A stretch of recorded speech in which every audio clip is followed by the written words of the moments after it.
మా కలమ్మ తల్లి మా సినిమా ఇండస్ట్రీ కోసం మాట్లాడడం జరిగింది. మా కష్టం, మా బాధ మా తోటి ఎగ్జిబిట్లో చెప్పడం జరిగింది. అలాగే రాజకీయాలు మే 13తో అయిపోయాయి. పోలింగ్ ముగిసింది.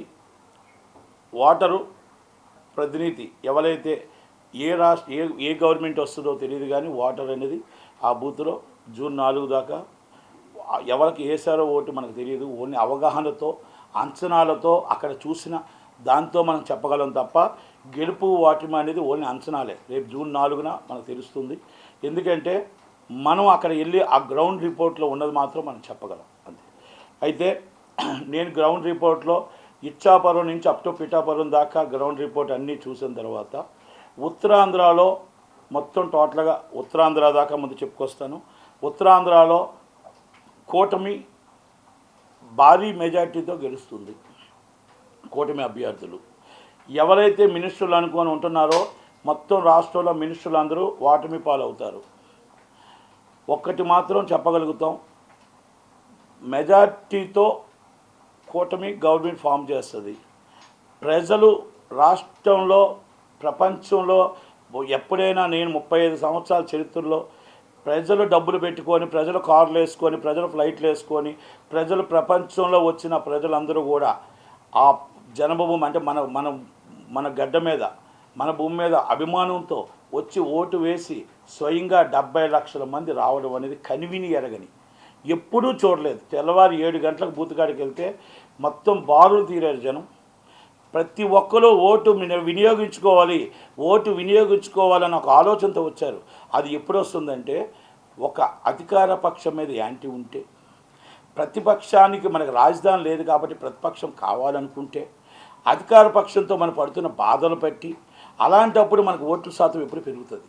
మనం 65% కంటే ముందుగా ఉండుంటే అధికార పక్షానికి ఫేవర్గా ఉన్నాం. ఈరోజు 81-82% మనకి ఎప్పుడైతే వచ్చిందో ప్రతిపక్షానికి హెవీ ఫేవర్లో వచ్చింది. ఆ ఫేవర్లో గవర్నమెంట్ ఫామ్ చేయడం అనేది కన్ఫర్మ్డ్ అవుతుంది. పక్క రాష్ట్రాల్లో మొత్తం అన్నీ కూడా ఈస్ట్ గోదావరి, వెస్ట్ గోదావరి అన్ని ఏరియాల్లో కూడా మెజార్టీ పీపుల్ అంటే కూటమి గెలుస్తుంది. ఆశాభావంతో ఉన్నాం. మంచి మెజార్టీతో కూటమి గవర్నమెంట్ ఫామ్ చేస్తుంది. భజన పరులు ఎవరైతే తిట్ల పురాణం చేసిన మంత్రులు ఉన్నారో మొత్తం క్యాబినెట్ అంతా కూడా ఓడిపోబోతుంది. క్యాబినెట్కి అంతా కూడా ఆ భయంతోనే, ఆ కోపంతోనే, ఆక్రోశంతోనే దాడులకు దిగారు. ఆ ఆక్రోశంతోనే టీడీపీ మొత్తం జనసేన కార్యకర్త కొట్టడం మొదలుపెట్టారు. కొంతమంది పోలీసులు వాళ్ళకి సపోర్ట్ చేస్తున్నారు, కొంతమంది పోలీసులు నిర్లక్ష్యం వహించారు. ఈరోజు టీడీపీ కార్యకర్తలు దెబ్బలు తినడానికి కానీ కారణం కానీ కొంతమంది పోలీసులు మాత్రమే. ఇది నేను అందరినీ అనట్లేదు. కొంతమంది అధికార పార్టీకి తొత్తులుగా తయారయ్యారు. ఇది మాత్రం టోటల్గా అందరూ కూడా మన ఈసీ కూడా చాలా సీరియస్గా తీసుకున్నా మనందరం కూడా కంప్లైంట్ ఇవ్వాల్సి వస్తుంది. ఎందుకంటే చాలా దాడులు జరిగి అన్యాయమైన దాడులు చేశారు. కనుక దాడులు ఎప్పుడు చేస్తారు? ఓటమి పాలు అవుతున్నామని భయంతో చేస్తారు, ఓడిపోతున్నామని భయంతో చేస్తారు. ఎవరైతే తిట్లు పురాతం చేస్తున్న రాంబాబు గారు అవ్వచ్చు, అందరూ అవ్వచ్చు, మేబీ ఆల్మోస్ట్ అందరూ కూడా మా రోజక్కతో సైతం అందరూ ఓడిపోతున్నారు. ఇది జూన్ 4వ తారీఖు నాడు మనం చూడవచ్చు. కంపల్సరీ కొంతమంది వివాహయాత్రకు వెళ్ళారు, కొంతమంది పక్క రాష్ట్రాలకు వెళ్ళారు, అందరూ రెస్ట్ మూడ్లో ఉన్నారు. కనుక వాళ్ళకి శాశ్వతంగా రెస్ట్ వస్తుంది. ప్రతిపక్షానికి అధికార పక్షం వరిస్తుంది. కంపల్సరీ మనం గెలుస్తాం. పిఠాపురంలో ఓడించడానికి చాలా ప్రయత్నాలు చేశారు. 99 మంది పవన్ కళ్యాణ్ గారి వైపు ఉంటే 99 మంది పవన్ కళ్యాణ్ గారు, బాబు నువ్వు గెలాలి, నువ్వు రాష్ట్ర అధ్యక్షుడిగా నీలాంటి వాడు కావాలి అని పిఠాపురమే కోరుకుంటే, ఎవరో ఒకరు బయటకు వచ్చి కావాలని ఒక డ్రామా సృష్టి చేసి ఫ్యామిలీ మెంబర్ నో ప్రాబ్లం, కానీ ఆయన వస్తే, ఆయన బయటకు వస్తే, ఆయన చెయ్యి ఊపితే పవన్ కళ్యాణ్ ఓడిపోతాడు అనుకోవడం తప్పు.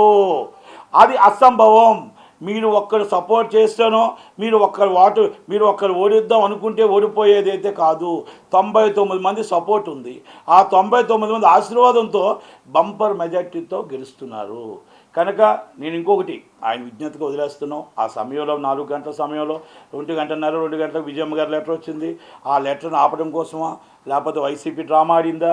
ఆ లెటర్ సోషల్ మీడియాలో మొత్తం రాకూడదని, టీవీలో రాకూడదని 6 గంటలకు ఆల్రెడీ అయిపోతున్నా కూడా అది అల్లు అర్జున్ గారు అక్కడ రావడం, వాళ్ళంతా కూడా ఒక వైసీపీ ఒక పన్నాపం పన్నిందని అనుకుంటున్నాం. అలాగే పాపం ఈరోజు అక్కడ ఎస్పీ గారు, ఏఎస్పీ గారు, సిఏ గారికి సస్పెండ్ చేయడం జరిగింది. వాళ్ళు ఎందుకంటే అక్కడ మొత్తం టోటల్గా కంట్రోల్ పాపం వాళ్ళు జీవితాలు పోయాయి, వాళ్ళు ఈయన వెళ్ళడం వల్ల వాళ్ళ ఉద్యోగాలు పోయాయి. ఏదో ఒకటి చెప్తున్నాను, ఒకటే చెప్తున్నా, ఏ ప్రయత్నాలు చేసినా కూడా ఫ్యామిలీ మెంబర్స్లో మనకి ఏదున్నా కూడా మనం ఒక్కటి గుర్తుపెట్టుకోవాలా, ఒక వృక్షం, ఒక మెగాస్టార్ అనేది ఒక వృక్షం. ఆ వృక్షంలోనే అందరూ మెగా ఫ్యామిలీ ఎంతోమంది హీరోలు వచ్చారు. ఇద్దరు సపోర్ట్ చేయకపోయినంత మాత్రాన పవన్ కళ్యాణ్ గారికి పోయేది ఏమీ లేదు. ఆయన ఏ రోజు కూడా పవన్ కళ్యాణ్ గారు వచ్చి నాకు సపోర్ట్ చేయండి నేను ఎవరిని అడగలేదు. స్వచ్ఛందంగా అందరూ రావడం, అందరూ ఆయన సపోర్ట్ చేశారు. లాస్ట్ టైం కూడా ఇంకోసారి చెప్పాడు ఆయన, సినిమాలకి చంద్రబాబు నాయుడు అరెస్ట్ అప్పుడు కూడా చెప్పాడు, సినిమా ఫీల్డ్కి రాజకీయానికి ముడిపెట్టొద్దు, సున్నితమైనది సినిమా ఫీల్డు, ఈ సినిమా ఫీల్డ్లో మనం రాజకీయాలకు ముడిపెట్టొద్దు, ఎవరి ఇష్టం వాళ్ళది, వాళ్ళ ఇష్టం ఉంటే వస్తారు, నష్టమైతే రావద్దు, దయచేసి సినిమా ఫీల్డ్ని ముడిపెట్టొద్దు అన్నారు. ఇంకోటి కూడా చెప్తున్నా, ఈరోజు అల్లు అర్జున్ గారు ఆయన ఇష్టం ఉండి ఆయన వైసీపీ సపోర్ట్ చేశారు, కొంతమంది ఇష్టం ఉంటే కొంతమంది పవన్ కళ్యాణ్ గారు సపోర్ట్ చేయొచ్చు, లేకపోతే టీడీపీకి సపోర్ట్ చేయొచ్చు మేబీ, కానీ సినిమాకి ప్రభావం చూపకూడదు. దయచేసి సినిమా నిర్మాతది, సినిమా డిస్ట్రిబ్యూటర్ది, సినిమా ఎగ్జిబ్యూటర్ది, కొన్ని లక్షల మంది దీని మీద బతుకుతున్నారు. కాబట్టి సినిమా ఇండస్ట్రీలో సినిమాకి ఎప్పుడు కూడా ఎవరు సినిమా నచ్చితే చూడండి, నచ్చకపోతే మానేయండి తప్ప సినిమా మీదకి, ఎందుకంటే నెటిజన్లు కొంతమంది ట్రోల్ చేస్తున్నారు. ఎట్టి పరిస్థితుల్లో దయచేసి పవన్ కళ్యాణ్ గారు కానీ చిరంజీవి గారు ఎవరు ఒప్పుకోరు ఆ విషయంలో. సినిమాని సినిమాలాగానే చూడండి, వ్యక్తిగతంగా ఆయన ఇష్టం అది. ఆయన రాకపోయినంత మాత్రాన అక్కడేం ఓడిపోరు, ఆయన వచ్చినంత మాత్రాన మెజార్టీ ఎక్కువేం రాదు. 99 మంది సపోర్ట్ చేసి ఒక్కరు రాలేదు, ఎవరో రాకపోయినంత మాత్రాన పెద్ద ఇష్యూ ఏమీ కాదు. దానికి ఎవరు కామెంట్ చేయట్లేదు. కాకపోతే చాలామంది నెటిజన్లు వివరణ ఇవ్వాల్సి వస్తుంది కాబట్టి దానికోసం ఇవ్వడం జరుగుతుంది. ఎందుకనే అది నా వ్యక్తిగత అభిప్రాయం. సో అల్లు అర్జున్ గారు వెళ్ళడం అనేది నాకు ఎందుకో నచ్చలేదు, అది నా వ్యక్తిగత అభిప్రాయం. అది ఎందుకంటే అక్కడ సొంత మామయ్య రిలేషన్షిప్, బయట వాళ్ళు మనం ఇప్పుడు చాలామంది అంటున్నారు, చెల్లెలు సపోర్ట్ లేదు, తల్లి సపోర్ట్ లేదు, బాబాయ్ పిన్ని సపోర్ట్ లేదు, నీకు మళ్ళీ మీ చెల్లెలు ఇంకో చెల్లెలు సపోర్ట్, వివేకానంద రెడ్డి చెల్లెలు సపోర్ట్ లేదు, నీకు బయట వాళ్ళు మేము ఎందుకు ఓటు వేయాలి అని అంటున్నారు. ఆ ప్రశ్న వేశారు కాబట్టి రేపు ఈ ప్రశ్న కూడా మన ఫ్యామిలీ మెంబర్ కదా అంటారు అన్న ఒక ఆలోచనతో నేను ఇది కరెక్ట్ కాదేమో అని, ఎందుకంటే కన్న తల్లే జగన్మోహన్ రెడ్డి గారికి షర్మిలమ్మకు ఓటు వేయమంది అంటే జగన్మోహన్ రెడ్డికి ఓటు వేయద్దని అర్థం. కనుక ఇలాంటివి జరుగుతున్నాయి కాబట్టి మనం ఒక ఫ్యామిలీ మెంబర్గా మొత్తం టోటల్గా ఒక ఫ్రెండ్ అవ్వచ్చు, కానీ వాళ్ళు దాన్ని అలా ఉపయోగించలేదు. మీ ఫోటో పెట్టి టోటల్ సోషల్ మీడియాలో వైసీపీకి తిప్పారు కాబట్టి ఒక్కసారి ఆలోచించండి మీ మనస్సాక్షికి. కనుక దాన్ని నాకు బాధ అనిపించింది కాబట్టి నేను చెప్తున్నా, ఇది నా వ్యక్తిగత అభిప్రాయం. అలాగే నాగబాబు గారు చెప్పారు, ఎవరిష్టం వాళ్ళది. ఇది ఇంకోటి, సినిమా ఇండస్ట్రీకి సంబంధించి సినిమాకి దీనికి సంబంధం ఉండకూడదు. అది రేపు రాబోయే సినిమాలు ఎవరైనా మన సినిమా నచ్చితే చూడాలి, నచ్చకపోతే లేదు. ఫ్యాన్స్ ఎవరు కూడా రియాక్ట్ కాకూడదు దయచేసి. ఒకటి, ఇది సినిమా ఇండస్ట్రీలో ఎవరి వ్యక్తిగతం వాళ్ళు ఉంటుంది. రాజకీయం వేరు, సినిమా ఫీల్డ్ వేరు. అలాగే టోటల్గా పల్నాడులో గొడవలు కానీ, అలాగే మొత్తం టోటల్గా ప్రతి దిక్కున కూడా గొడవలు, ఎక్కడ కొన్ని మన ప్రకాశం జిల్లాలో కొన్ని గొడవలు జరిగాయి, మళ్ళీ అలాగే మన చీరాల్లో జరిగే కొన్ని గొడవలు, అలాగే మనం జమ్ముల మడుగులో జరుగుతున్నాయి, తాడిమత్తిలో జరుగుతున్నాయి, ఆలగడ్డలో జరుగుతున్నాయి. ఇది కక్ష సాధింపు. ఎందుకంటే ఓటమి చూస్తున్నారు కాబట్టి, ఓటమి అనేది వాళ్ళకి తెలిసిపోయింది కాబట్టి నిన్న ఐప్యాక్ మీటింగ్ కూడా వాళ్ళు క్యాన్సిల్ చేసుకున్నారు. ఆ మీటింగ్లన్నీ క్యాన్సిల్ చేసుకొని వాళ్ళకి అర్థమైపోయింది. గవర్నమెంట్ పడిపోతుందని వాళ్ళకి ఆల్రెడీ రిపోర్ట్ ఉంది. కనుక దయచేసి వాళ్ళందరూ ఒకటే చెప్తున్నా, కవ్విస్తున్నారు, అన్నీ కూడా మనకు కావాలని గొడవకు లాగుతున్నారు. చట్టం ఉంది, న్యాయం ఉంది. దయచేసి మనకు రాబోయే గవర్నమెంట్ మంది వస్తుంది కాబట్టి ఎవరు కూడా ధైర్యంగా ఉండండి, ధైర్యంగా ఎవరు ఆధారపడద్దు. చంద్రబాబు నాయుడు గారు, పవన్ కళ్యాణ్ గారు, ఎన్డీఏ గవర్నమెంట్, మోడీ గారు మీకు అంతా సపోర్ట్గా ఉంటారు, అందరూ ఉంటాం. ఎవరు భయపడాల్సిన అవసరం లేదు. ఇంత ప్రతి ఒక్కరు కూడా అర్ధరాత్రి దాకా ఓటేసినందుకు ప్రత్యేక ధన్యవాదాలు. ప్రపంచంలో ప్రతి ఒక్కరు వచ్చి పేరున వచ్చిన వాళ్ళందరికీ కూడా ఓటుని వినియోగించుకున్న ప్రతి అక్కకి, ప్రతి అమ్మకి, ప్రతి అన్నకి ప్రత్యేక ధన్యవాదాలు. ఓటుని చూపించి మన రాజధాని కావాలి, మనకు పోలవరం కావాలి, ఇన్ఫ్రాస్ట్రక్చర్ కావాలి, మనకు స్టూడియోలు కావాలి, మనకు డెవలపింగ్ కావాలి, మనకు నిరుద్యోగ వృత్తి మన మొత్తం పోవాలి. ఇవన్నీ ఆలోచించుకొని ఓట్లు వేసిన ప్రతి ఒక్కరికి ప్రత్యేక ధన్యవాదాలు తెలియజేస్తూ రాబోయే గవర్నమెంట్ మంచి మెజార్టీతో వస్తుందని కోరుకుంటూ సెలవు తీసుకుంటాం. Thank you very much. Thank you. ఇప్పుడు నంది అవార్డులు అయితే పోసాని కృష్ణమూర్తి గారు మా సినిమా నంది అవార్డులని తిట్లు పురాణ నంది అవార్డులుగా మార్చి, అక్కడ ఏదో కొంతమంది ఉన్నారు ఎవరు తిడితే వాళ్ళకి అవార్డులను ఇచ్చారు. మాది అలాగ ఉండదు. నంది అవార్డ్స్ ఎవరైనా సినిమా వాళ్ళకే ఎఫ్డీసీ చైర్మన్ వస్తుంది. మొత్తం టోటల్గా చంద్రబాబు నాయుడు నంది అవార్డ్స్ అన్నీ కూడా ఎన్ని సంవత్సరాలు ఇవ్వాలి అన్ని సంవత్సరాలు పర్ఫెక్ట్గా ఇవ్వడం జరుగుతుంది. సినిమా ఇండస్ట్రీలో విశాఖపట్నం 2 స్టూడియోలు కట్టిస్తాం, గోదావరిలో కోనసీమలో ఒక స్టూడియో కట్టిస్తాం, అలాగే మీకు తిరుపతిలో ఒక స్టూడియో కట్టిస్తాం. సినిమా ఇండస్ట్రీ డెవలపింగ్ అందరూ కోఆపరేషన్ చేస్తాం. ఇన్ఫ్రాస్ట్రక్చర్ యువతకు ఉద్యోగాలు రావడంలో ప్రతి దాంట్లో కూడా అందరూ సినిమా ఇండస్ట్రీ మేమెంత చేస్తామో మాకు కూడా గవర్నమెంట్ అంతే చేస్తుందని మాకు నమ్మకం ఉంది. నేను మాట్లాడడం జరిగింది లోకేష్ గారితో, అందరితో మాట్లాడడం జరిగింది. సినిమా ఇండస్ట్రీ కూడా కేఎల్ నారాయణ గారు, కుమార్ చౌదరి గారు, దామోదర్ ప్రసాద్ గారు, ప్రసన్న కుమార్ గారు అందరూ మాట్లాడడం కూడా జరిగింది. మాకు సినిమా ఇండస్ట్రీ డెవలపింగ్ కావాలి. ఇక్కడ తెలంగాణ ఒక కన్ను అయితే ఆంధ్ర ఒక కన్ను, ఈ 2 కళ్ళకి రెండింటికి రాష్ట్రాలు పంచుకుంటూ మా డెవలప్ చేసుకుంటూ అక్కడ యువతకు మేము ఉద్యోగాలు ఇవ్వాలి.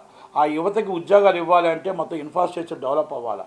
కనుక ఎట్టి పరిస్థితుల్లో నంది అవార్డులు ఫంక్షన్స్ కానీ ఇంకో అవార్డులు కానీ ప్రతిదీ కూడా ఏ గౌరవం అయితే ఉందో ఆ గౌరవం రామారావు గారు తెచ్చిన నందమూరి తారక రామారావు గారు తెచ్చిన ప్రకారం అందరూ కూడా కూటమి ప్రకారంగా పక్కాగా అన్నీ జరుగుతాయి.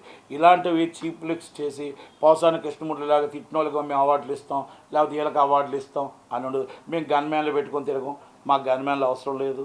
మేము గవర్నమెంట్ ఉన్న గన్మ్యాన్లు అవసరం లేదు, గవర్నమెంట్ లేకపోయినా గన్మ్యాన్లు అవసరం లేదు. గన్మ్యాన్లు లేకపోతే బయటికి రాని వాళ్ళకి ఆ భయం, గన్మ్యాన్లు లేకుండా బయటకు తిరగలం మా ధైర్యం అది. కనుక దాడులు తాత్కాలికం, మా అభివృద్ధి శాశ్వతం. కనుక కంపల్సరీ త్వరలోనే అభివృద్ధి జరుగుతుంది. జూన్ 4వ తారీఖు తర్వాత మళ్ళీ మీతో మాట్లాడతాం.